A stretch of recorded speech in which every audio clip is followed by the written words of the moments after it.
The oppressive heat of summer clung to the walls of our new home, suffocating me as I unpacked my boxes.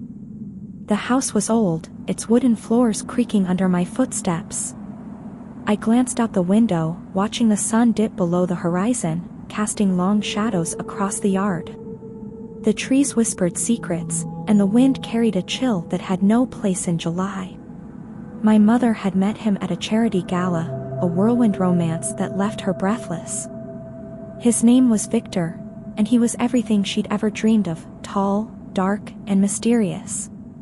But there was something about him that set my nerves on edge. His eyes, the color of dried blood, seemed to pierce through my soul. And when he smiled, revealing sharp incisors, I couldn't shake the feeling that he was hiding something. "Emily," my mother called from downstairs. "Dinner's ready." I descended the narrow staircase, my footsteps echoing in the empty hallway. Victor sat at the head of the table, his fingers tracing the rim of his wine glass. The liquid inside was dark, almost black. My mother beamed at him, her cheeks flushed with excitement. "Emily," she said, gesturing for me to take a seat. "This is Victor. Your new stepfather." I nodded, avoiding his gaze. His eyes followed me, and I shivered. There was hunger there, a hunger that had nothing to do with food. Over the next few weeks, strange things happened.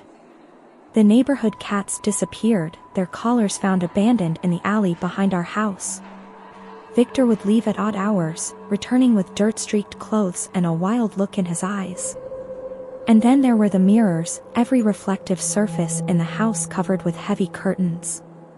When I asked my mother about it, she brushed it off as Victor's eccentricity. "He's an artist," she said. "Sensitive to light."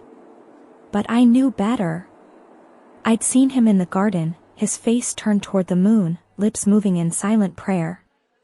And when the moon was full, he would disappear into the woods, leaving behind a trail of crimson footprints. One night, unable to sleep, I followed him. The forest was dense, the air thick with the scent of pine. I stumbled over roots, my heart pounding in my chest. And then I saw it, the clearing, bathed in silver light. Victor stood there, his arms outstretched, his eyes closed.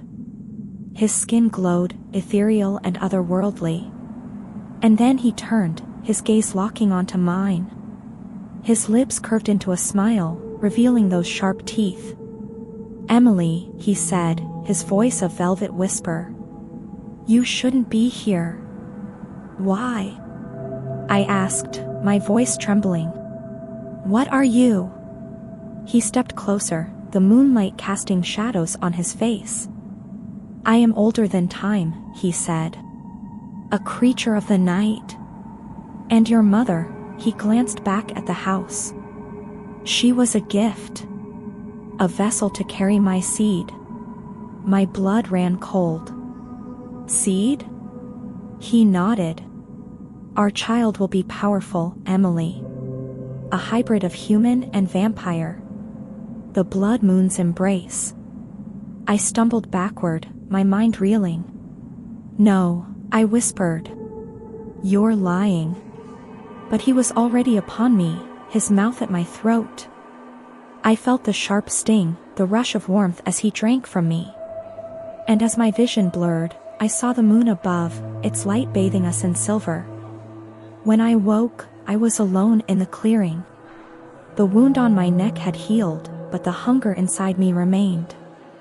I returned home, my steps heavy, my heart torn between love for my mother and fear of the monster she'd married. And now, as the blood moon rises once more, I sit in my room, waiting. Victor is downstairs, humming a tuneless melody. My mother sleeps, her breath shallow. And I wonder, will my new sibling be a blessing or a curse? A bridge between worlds, or a harbinger of doom? The hunger inside me grows, insatiable and all-consuming. I'm just like Victor now. And as the moonlight spills through the window, I close my eyes, ready to embrace my fate. We are a growing channel. Please like and subscribe.